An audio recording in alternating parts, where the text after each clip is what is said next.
Okay, good morning, good evening, good afternoon, whenever it may be.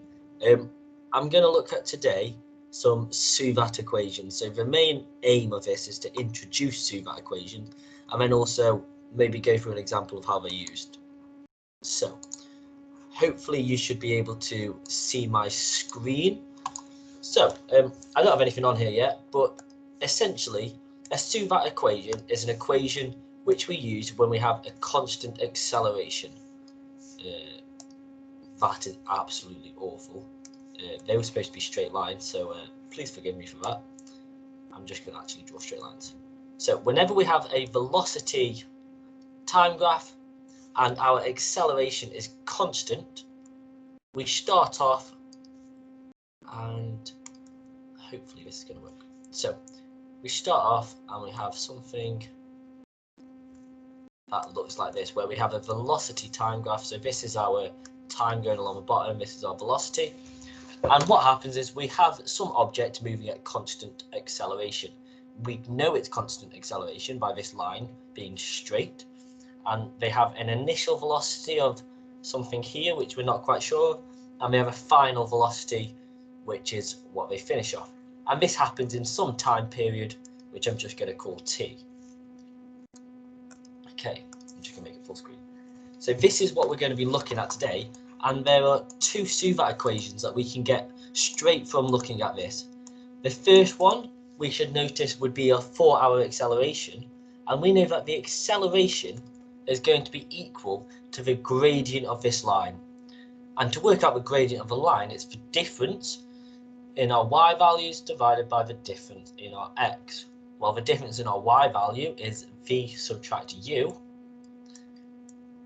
and the difference in our x, well, is t subtract 0. So we get acceleration equals v minus u over t. Now, we don't particularly like this form. It's got a negative in and a fraction. So just doing some quick rearrangement, we get equals v equals u plus at. So if we multiply by t and add u, we end up with this form, which I'm much happier with. It's nice and easy to use, everything's positive, and we've got a multiplication. What we can also do is, if we think about the area underneath this graph, as it's a velocity time graph, the area underneath is going to be equal to our displacement, which we call s.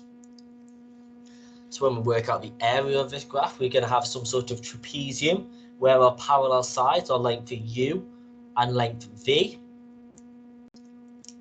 We need to find the average of these, so we halve it, and then we multiply our height. Well, our height is from 0 to t. So we have s equals u plus v over 2 t, which you will often see me write as s equals a half u plus v t. And they would be the two equations that we can get straight away from looking at our graph. Now, what we can do with these equations is we can then derive some further equations by eliminating certain values. So one thing we should note is that both equations contain a t. So if I rearrange them, this top equation here, I can rearrange to be t equals v minus u over a, just by multiplying by t divided by a. And this one I can rearrange as 2s over u plus v equals t. What we should notice now is we've got two equations which have t as the subject, so therefore we could equate them. That would leave us with 2s over u plus v equals v minus u over a. We would do some rearrangement, and I'd encourage you to do this in your own time, but you'd get a multiplied up to get 2as equals v minus u multiplied by u plus v. So I'm going to write it as v minus u and v plus u, which we should notice is a difference of two squares factorised. Apologies. So therefore, we can then get the equation 2as equals v squared minus u squared, and adding u squared across we get v squared equals u squared plus 2as. That would then be our third equation, and we could get a fourth by doing a similar thing, but maybe we would eliminate v this time. So in the top equation, it's already got v equals u plus at. I'm just going to write that down. And in this equation, to eliminate v, what I'm going to have to do is I'm going to have to get my s and times it by 2. So I get 2s. I'm going to have to divide by t.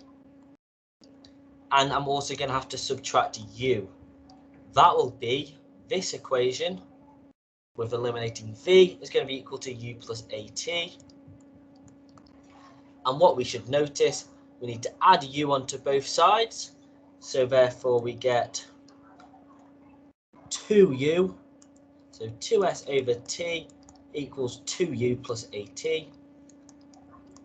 And then what I don't like about this equation is we've got a t as a fraction, so I'm then going to multiply through by t. So I get 2s equals 2ut plus at squared. And now as these are multiples of 2, I'm going to divide everything through by 2. So I get s equals ut plus a half at squared.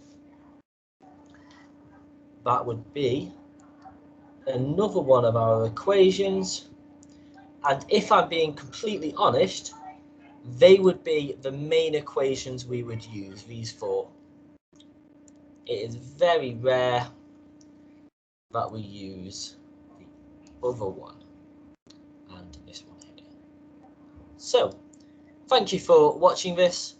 I hope this has helped and made some sense into what the SUVAT equations are and where they've come from. But if you have any further questions, then please don't hesitate to email me, and I'll be sure to get back to you. Thank you.